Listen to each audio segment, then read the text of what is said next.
It's over! He's done it again! Unbelievable! Oh, straight into the roof of the net. Nice one. Straight down the middle. So a good performance. Hi, you're watching Firstpost with me, Rupha Ramani. Let's get started.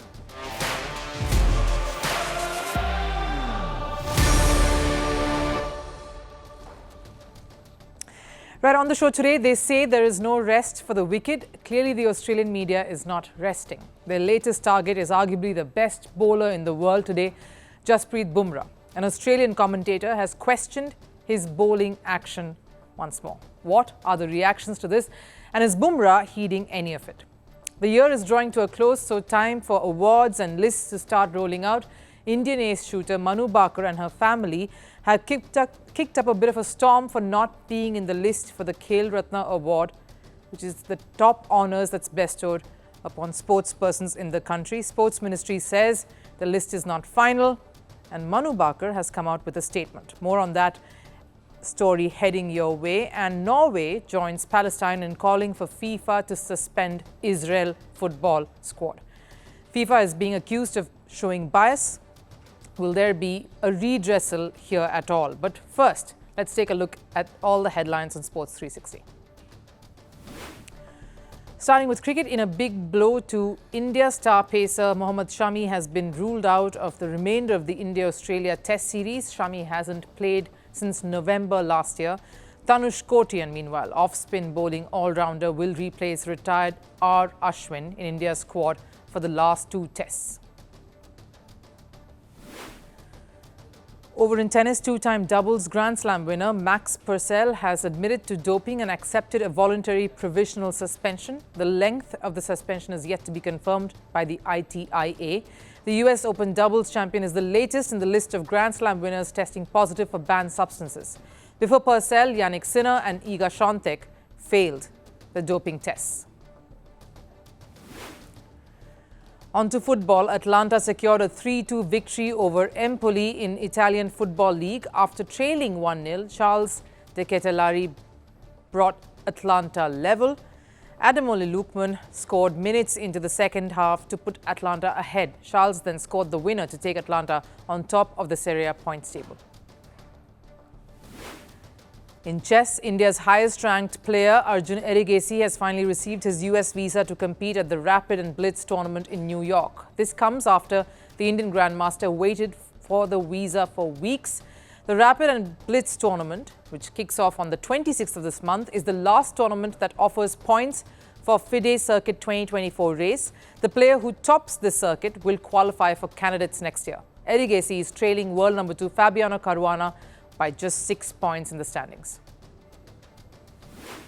And summing it up with news from basketball, LeBron James and Steph Curry failed to take their teams to wins before Christmas. Despite James scoring 28 points, LA Lakers narrowly lost to Detroit Pistons 114 to 117. Meanwhile, Curry had a poor outing as he scored 10 points in Golden Warriors' 105 to 111 loss to Indiana Pacers.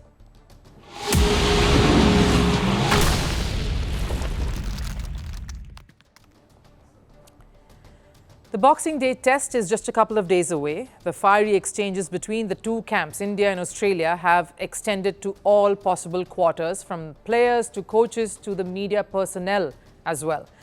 But come the Melbourne test, all eyes will be on India's star performer and captain in that first test, a win for India, Jasprit Bumrah.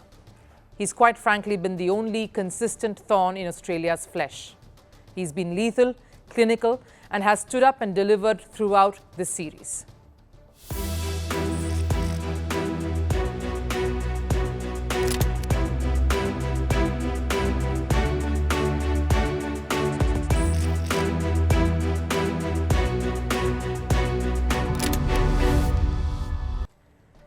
Bumrah has been the only Indian bowler who's looked most dangerous there, who has successfully managed to make Aussie batters hop, skip and jump.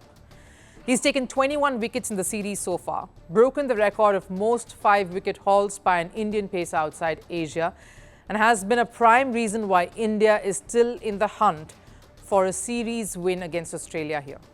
The absence of Mohammad Shami, now that he has been ruled out of the entire series against Australia, has meant that Bumrah has had to shoulder the entire responsibility of leading the bowling attack, which will continue in the remainder of the series. So trust the Aussie media then to take a jibe at India's best performer.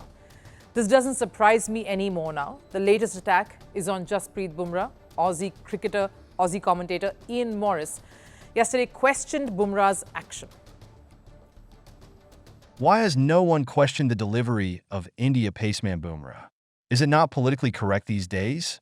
I'm not saying he's throwing, but at least the position of the arm at the point of delivery should be analyzed. Let's decode what Maurice says there. First of all, the commentator seems to have been in slumber for years. Bumrah is no newbie. He's bowled on the international stage for years now, and his action is as legal as it can be.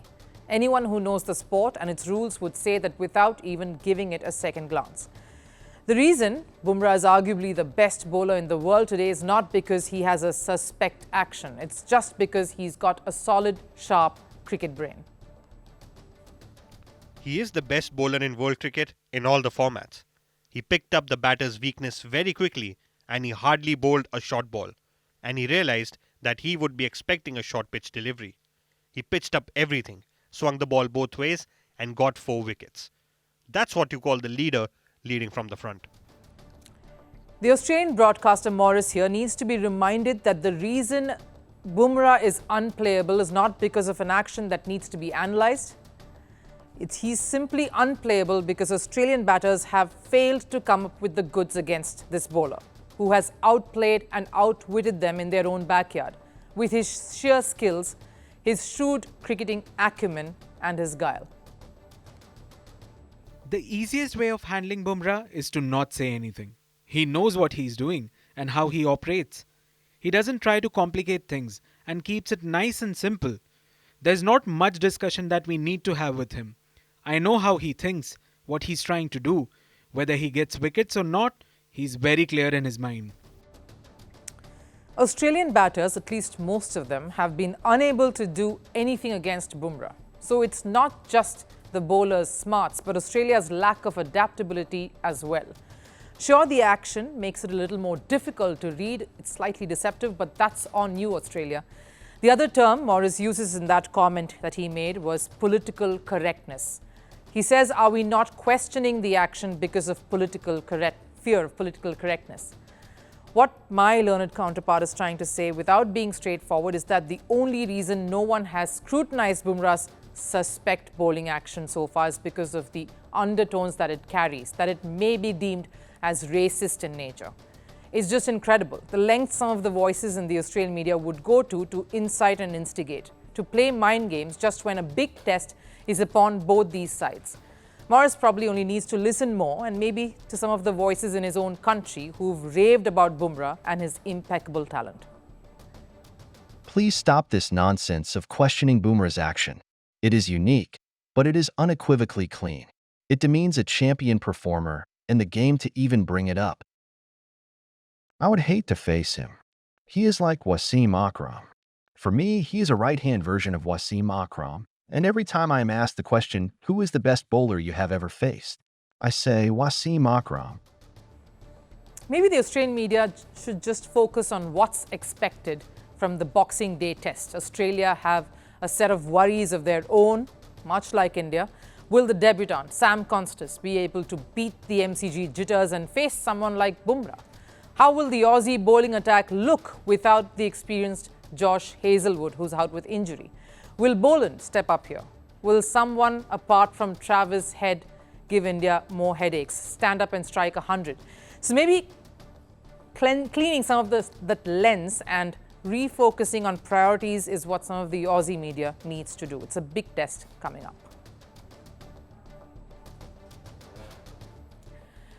India's Paris Olympic campaign turned out to be a bit of a mixed bag. The country ended up winning only 6 medals and none of that was gold. While it was a very average outing for India, shooter Manu Bhaker was the highlight. The 22-year-old created history by becoming the first Indian to win 2 medals in a single edition of the Games.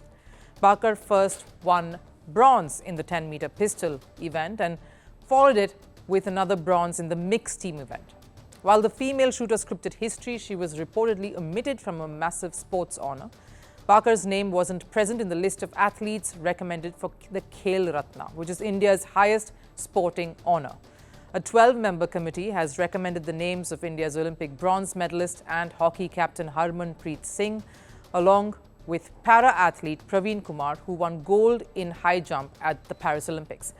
But Bhaker's omission has led to a huge controversy. Manu Bhaker is heartbroken. And her father says she was so upset that she wondered whether she should have gone on to even play the Olympics and won those medals for her country. She questioned even becoming a sports person.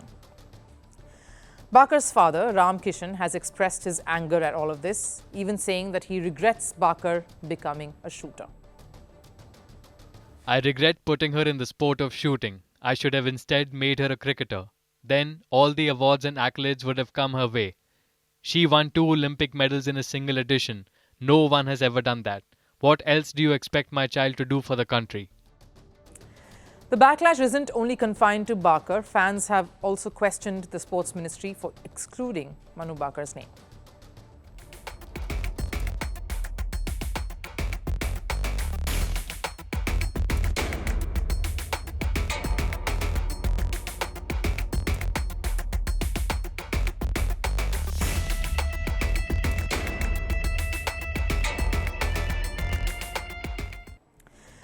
India's sports ministry, who recommends the names of the candidates, defended themselves, saying the reason why Bhaker's name wasn't considered is because she didn't apply for the awards. The Olympics year is always a massive year for Indian sports and the athletes, and Bhaker's success was the biggest spark in India's campaign. The young sensation didn't just win an Olympic bronze but returned with 2 medals. She was the toast of the nation this year. Between Tokyo Olympics and the Paris Games, Manu has won 17 gold medals, 6 silver and 5 bronze medals. This includes her success at the Shooting World Championship, the Shooting World Cup, the 2023 Asian Games and of course the Junior World Championship too. She has been the shooter on the rise in the past few years. So did Bhaker really have to apply for the award? Another reason why there has been a huge uproar over Bhaker's exclusion has been the criteria itself. Sports Ministry says that to be eligible for the award, the player with outstanding performance over a period of 4 years would be considered. So in this case, from 2020 to 2024. Along with Bhaker, the bronze shooting duo of Swapnil Kusale and Sarabjot Singh, wrestler Aman Sherawat, were all left out from the Khel Ratna nominations. The trio were instead recommended for the Arjuna Award, India's second highest sporting honour. What's interesting to note here is that last year, India's star cricketer Mohammad Shami was nominated for Arjuna Award for his incredible achievement with the Indian team at the ODI World Cup campaign, which was crucial when India reached that final. He was the leading wicket taker with 24 wickets in 7 outings. A deserving Arjuna Award performance. But Shami didn't apply for the awards. He was nominated after the BCCI made a special request. An exception was made in Shami's case. So has Bhaker, who performed at the highest stage in sport, been given the same treatment. Following the criticism and all the noise that over the last 24 hours, the Sports Ministry has come out saying that the list is not final and reports suggest that Bhaker's name would be considered. Bhaker too has now come out with a statement apologizing for her reaction.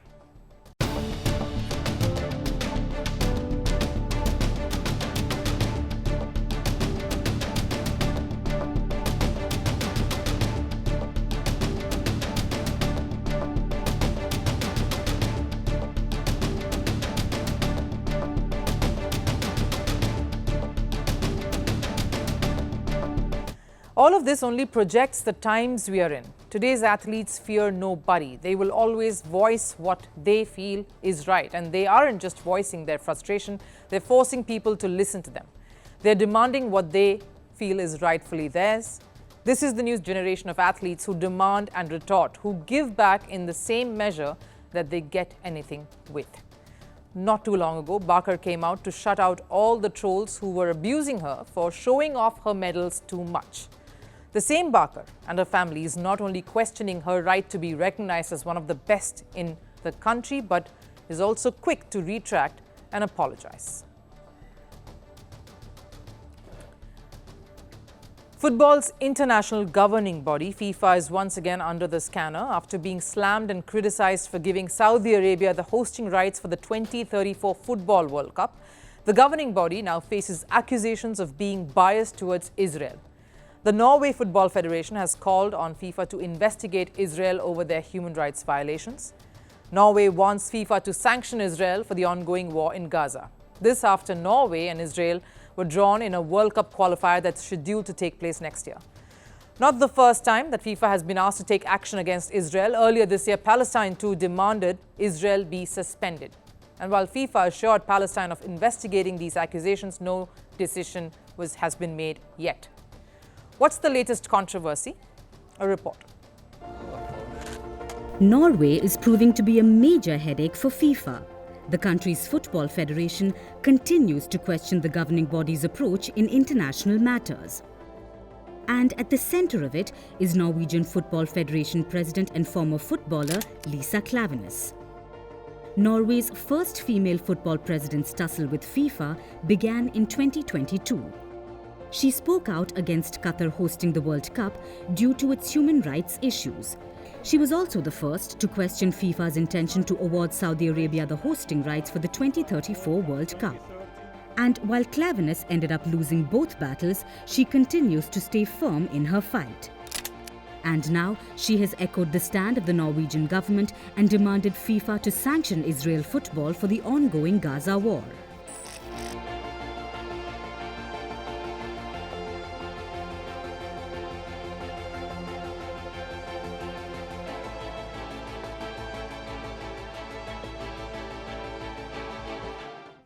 Norway's statement comes after the country was drawn in the same group as Israel. The two will face each other in a World Cup qualifier next year. And given Norway's stance on the war, the Football Federation doesn't want to face Israel, which is why they've demanded that FIFA intervene. This is not the first time FIFA has been asked to look at Israel's football rights. Earlier this year, Palestine demanded that FIFA suspend Israel. The war hasn't just affected citizens, but about 92 non-professional footballers who have died in the course of it.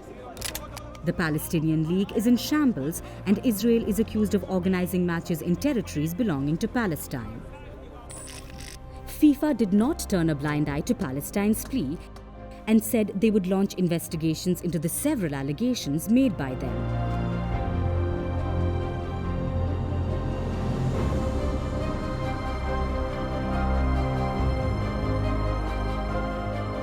But the investigation so far has only been restricted to the grand statement by FIFA, and no action has been taken yet. Palestine seems to have found a new ally in the football world in Norway.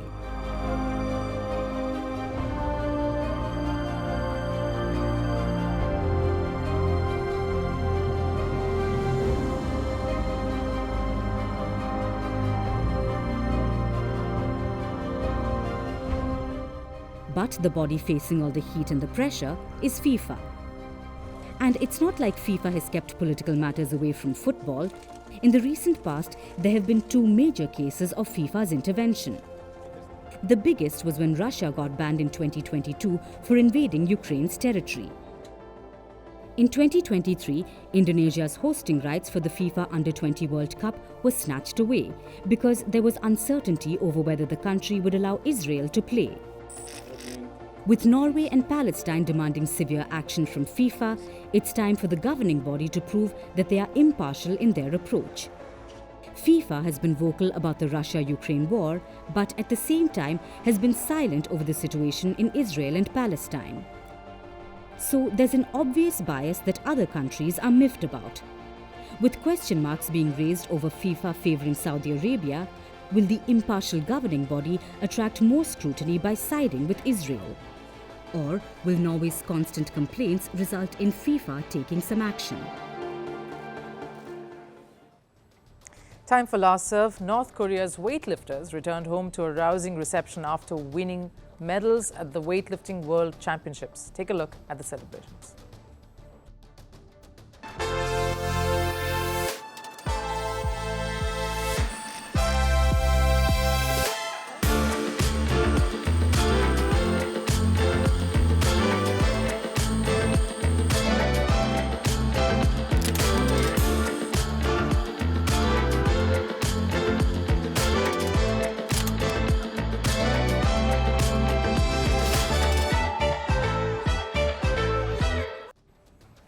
That wraps it up here on Firstpost today. I'll see you again tomorrow. Till then, of course, do take care. Bye-bye.